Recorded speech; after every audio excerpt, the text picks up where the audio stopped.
Physician-assisted suicide refers to the period of time where a terminally ill patient chooses to take their own life to end suffering, and a physician provides them with a lethal dose of medication to be able to do that.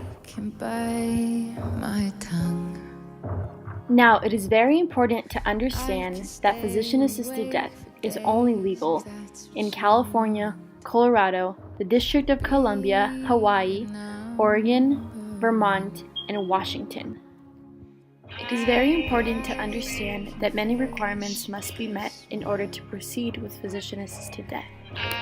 According to deathwithdignity.org, you must be an adult resident of one of the states that this is legal in.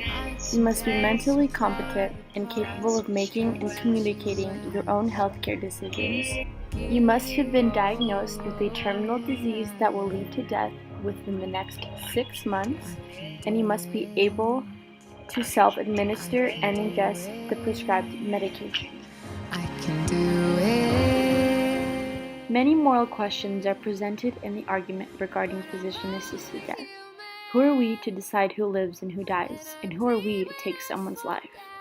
But should a patient with a terminal disease that is going to kill them really have to suffer when they don't actually have to? You build me up and then I fall apart 'cause Here are a few opposing views regarding physician-assisted death.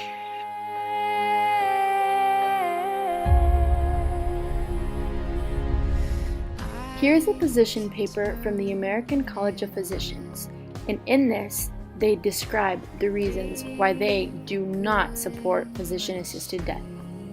They strongly believe that this practice is problematic and that it causes a dent in the relationship between the patient and the physician.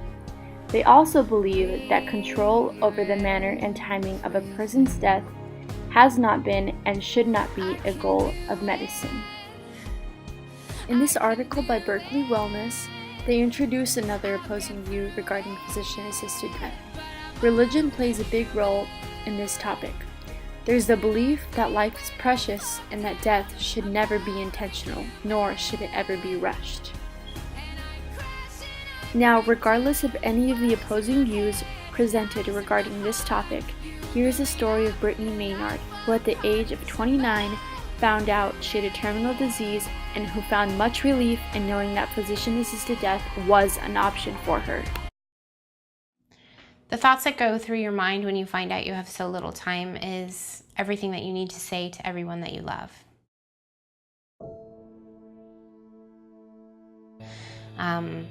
Anne was told anywhere from 3, maybe 5, up to 10 years to live. I have to tell you, when you're 29 years old, being told you have that kind of timeline still feels like you're being told you're gonna die tomorrow. I don't wake up every day and look at it. It's in a safe spot, and I know that it's there when I need it. I plan to be surrounded by my immediate family, which is my husband and my mother and my stepfather and my best friend who's also a physician. And probably not much more people. And I will die upstairs in my bedroom that I share with my husband,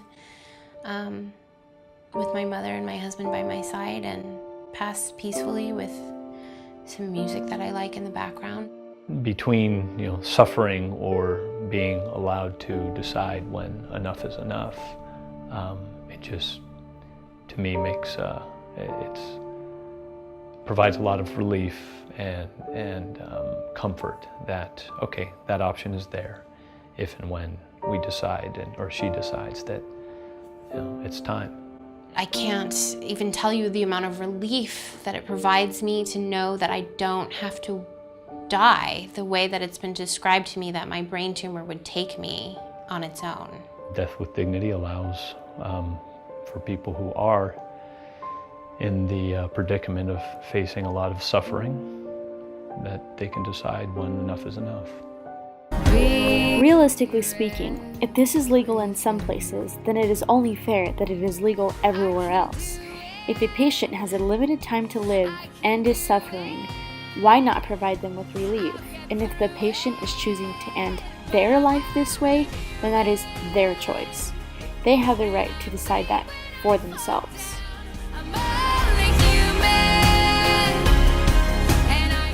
decided to interview a medical professional, and here's what he had to say regarding physician-assisted death. Do you think physician-assisted death is ethical, or do you believe that it is completely wrong and that it should not exist?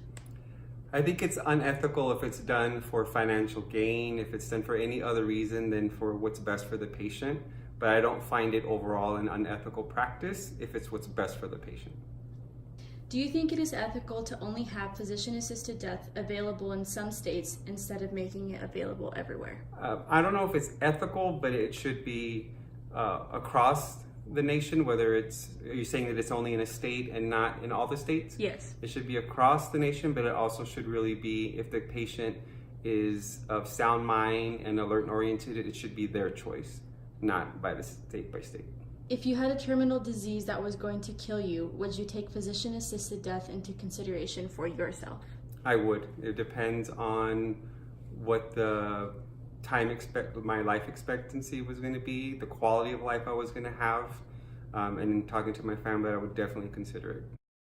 At the end of the day, it is very important for us all to be educated on this very controversial topic, and it is also important to be open and brave by letting it show that this end-of-life option is okay and that there is nothing to be ashamed of.